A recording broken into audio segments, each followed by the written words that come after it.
आज का हमारा टॉपिक है income tax residence and tax liability का। इसके दो पार्ट्स हमने पहले ही पढ़ लिए हैं कि रेजिडेंट क्या होता है, कितने टाइप्स के होते हैं और इंडिविजुअल रेजिडेंट है या नॉन रेजिडेंट है, इस बात का फैसला कैसे होएगा। तो बेसिक कंडीशंस भी हमने कर ली हैं और एडिशनल कंडीशंस भी हमने कर ली हैं। आज हम करेंगे कि Hindu undivided family, different type of assessees होता है ना, कि इंडिविजुअल है, हिंदू अनडिवाइडेड फैमिली है, या फिर हमारी फर्म्स हैं, एसोसिएशन ऑफ पर्सन्स है, कंपनीज़ है, लोकल अथॉरिटीज़ है, आर्टिफिशियल जुडिशियल पर्सन्स हैं और भी बहुत सारे हैं। तो ये डिफरेंट काइंड्स ऑफ एसेसेस हैं। अब इनमें ये देखेंगे कि ये रेजिडेंट है, नॉट ऑर्डिनरीली रेजिडेंट है या नॉन रेजिडेंट है। ठीक है, क्योंकि हमने ये देखा था कि जो रेजिडेंट है, जो नॉट ऑर्डिनरी रेजिडेंट है और जो नॉन रेजिडेंट है, इन सभी का टैक्स देने का तरीका जो है और टैक्स लेने का तरीका जो है वो अलग है ना। और सिटीजनशिप और रेजिडेंस में फ़र्क होता है, जैसे हमने पार्ट 1 में डिस्कस किया था। तो आज देखते हैं हम सबसे पहले कि हिंदू अनडिवाइडेड फैमिली फर्म और एसोसिएशन ऑफ पर्सन रेजिडेंट है, नॉट ऑर्डिनरी रेजिडेंट है या नॉन रेजिडेंट है। ये देखेंगे हम दोबारा कंडीशंस पर, basic conditions and additional conditions. और ये हमें सारी कंडीशंस, सारे रूल्स एंड रेगुलेशंस हमें बता रखे हैं section 6 sub section 2 of income tax act 1961 में। ठीक है, तो देखिए, जो हिंदू अनडिवाइडेड फैमिली है, फर्म है, एसोसिएशन ऑफ पर्सन है, वो रेजिडेंट तब कहलाएगी जब वो basic as well as additional condition दोनों पूरी कर लेती है, तो वो ऑर्डिनरली रेजिडेंट कहलाएगी या रेजिडेंट, सीधी सी बात। ठीक है, बेसिक कंडीशन क्या है? बेसिक कंडीशन ये है कि हिंदू अनडिवाइडेड फैमिली है, फर्म है, एसोसिएशन ऑफ पर्सन है, उनके अफेयर्स का जो मेन कंट्रोल है, मैनेजमेंट है, वो होली या पार्टली, या तो पूर्ण रूप से या पार्ट, उसका कोई रेशो है कि इतना रेशो इंडिया में, इतना बाहर कहीं भी, या पूरा 100% इंडिया में कंट्रोल होना चाहिए या मैनेज होना चाहिए, उसकी मैनेजमेंट इंडिया में होनी चाहिए, चाहे रेशो में हो चाहे 100% हो। ठीक है, होली और partly in India during the relevant previous year में। ये हमारी बेसिक कंडीशन है रेजिडेंट के लिए कि प्रीवियस ईयर में उसकी मैनेजमेंट या उसका कंट्रोल होली या पार्टली इंडिया में होना चाहिए। ठीक है, साथ के साथ वो जो हमने इंडिविजुअल के केस में करी थी ना, वही यहाँ पे कर्ता हो गया। देखो, अब फर्म और जो एसोसिएशन ऑफ पर्सन है वो या तो रेजिडेंट होंगे, ध्यान दीजिएगा कि जो फर्म है और एसोसिएशन ऑफ पर्सन है वो या तो रेजिडेंट होंगे या नॉन रेजिडेंट होंगे। इन दोनों के केस में नॉट ऑर्डिनरली रेजिडेंट का कोई कॉन्सेप्ट आता ही नहीं है, तो या तो ये रेजिडेंट होंगे या नॉन रेजिडेंट होंगे। ठीक है, तो हिंदू अनडिवाइडेड फैमिली का देखते हैं हम। हिंदू अनडिवाइडेड फैमिली का जो कर्ता होगा ना, वो सेम इंडिविजुअल की तरह हम उसको ट्रीट करेंगे, और कर्ता अगर एडिशनल कंडीशन पूरी कर रहा है तो वो हिंदू अनडिवाइडेड फैमिली को हम रेजिडेंट मान लेंगे। ठीक है, ऑर्डिनरली रेजिडेंट मान लेंगे। एडिशनल कंडीशन क्या है कि जो कर्ता है ना, वो इंडिया का रेजिडेंट होना चाहिए प्रीवियस ईयर के तुरंत पहले वाले 10 सालों में से कोई भी 2 साल। ठीक है, टोटल 2 साल। ठीक है ना। सेकंड एडिशनल कंडीशन क्या है कि जो करता है वो इंडिया में रहना चाहिए प्रीवियस ईयर के तुरंत पहले वाले 7 सालों में से कम 730 डेज के लिए, 730 दिन के लिए वो इंडिया में रहना चाहिए एज एन रेजिडेंट।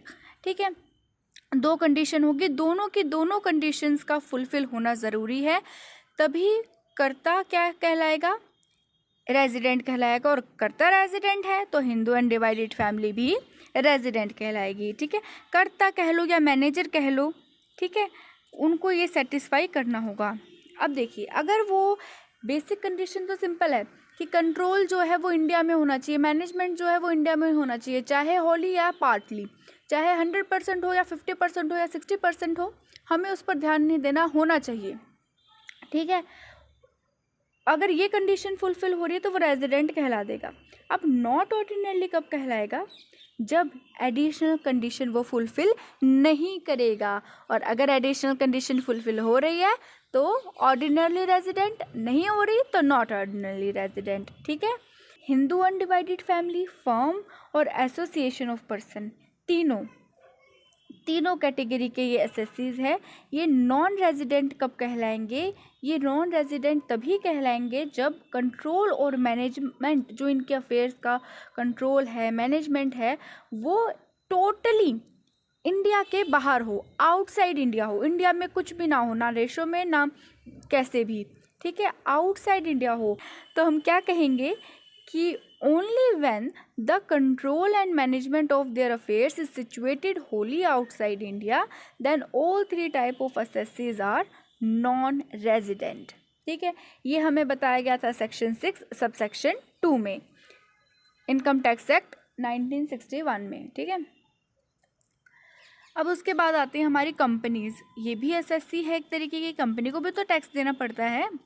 तो ये रेजिडेंट, नॉट ऑर्डिनरली रेजिडेंट और नॉन रेजिडेंट कब होगी? देखिए, कंपनी का बड़ा छोटा सा है और सिंपल सा है, सेक्शन 6 सब सेक्शन 3 में इसका बता रखा है।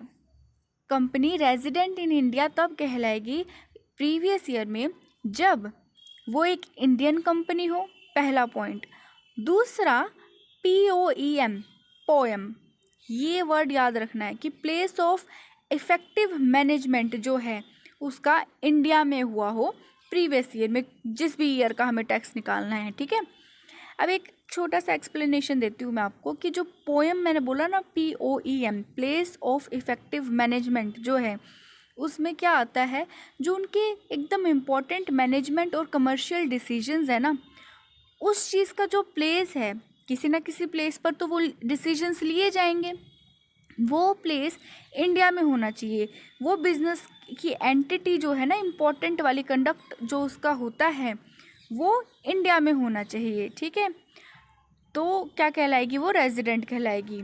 नॉट ऑर्डिनरली कब कहलाएगी?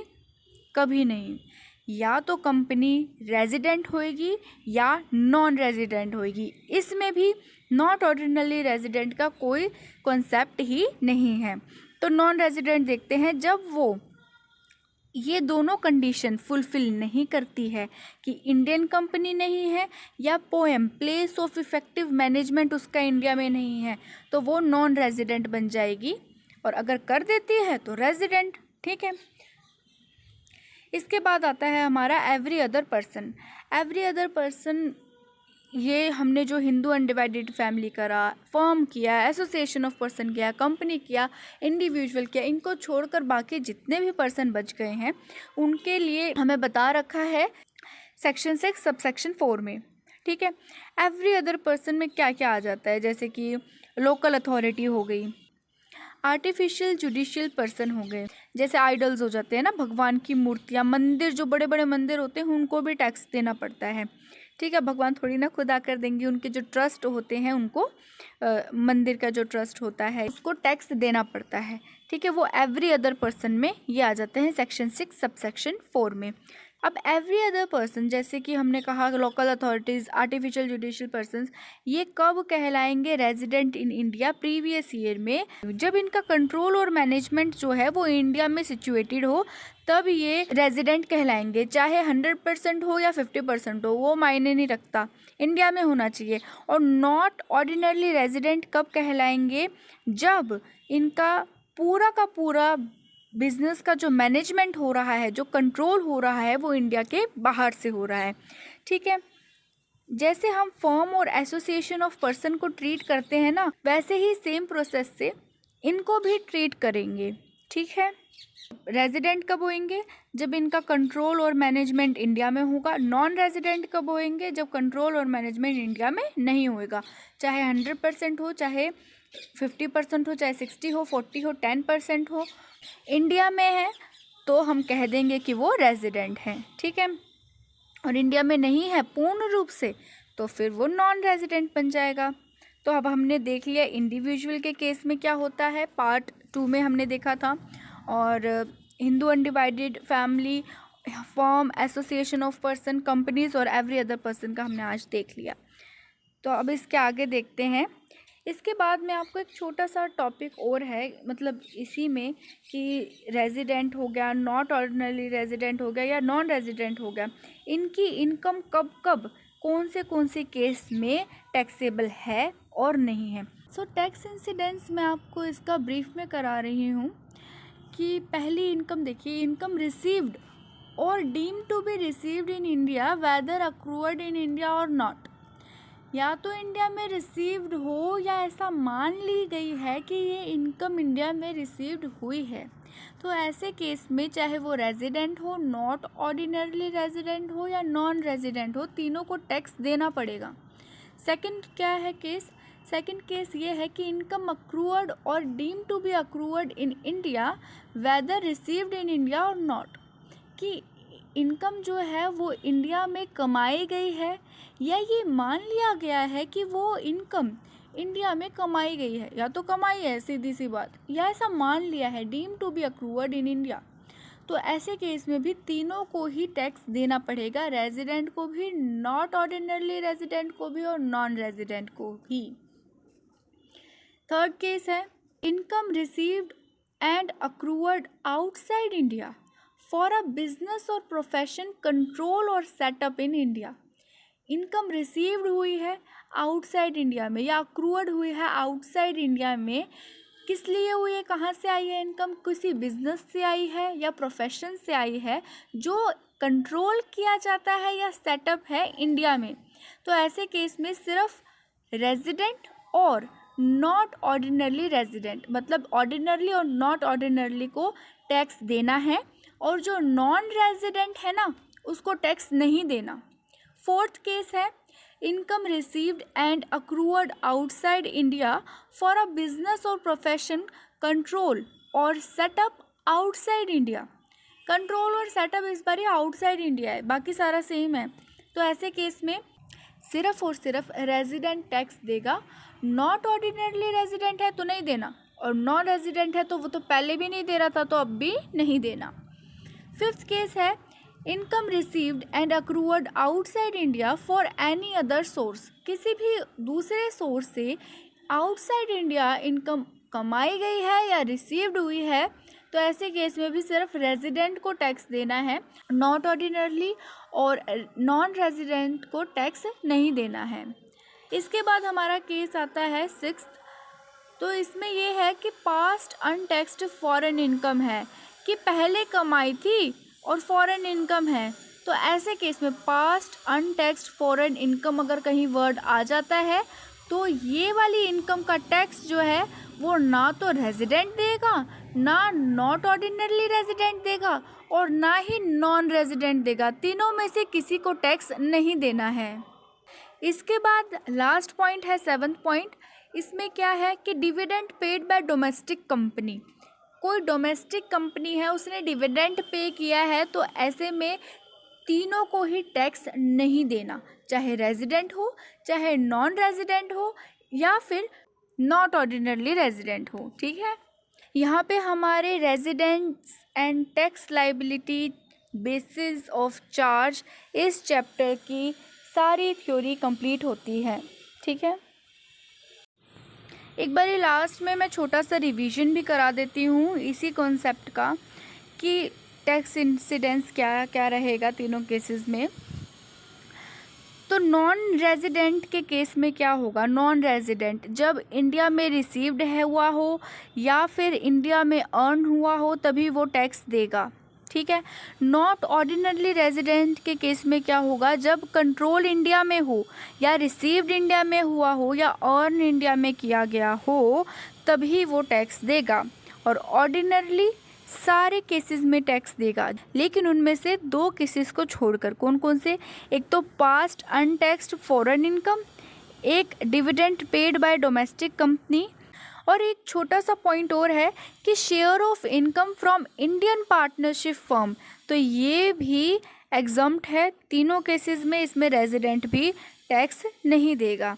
तो तीन चीज़ें मैंने बताई कि रेजिडेंट जो है वो ऑर्डिनरली रेजिडेंट जो है वो सभी केसेस में टैक्स देगा, केवल अनटैक्स्ड पास्ट इनकम जो है फॉरेन इनकम उसमें नहीं देना, dividend paid by domestic company होना चाहिए तब वहाँ पे नहीं देना, और share of income from Indian partnership वहाँ पर नहीं देना, बाकी सब जगह देगा। ठीक है।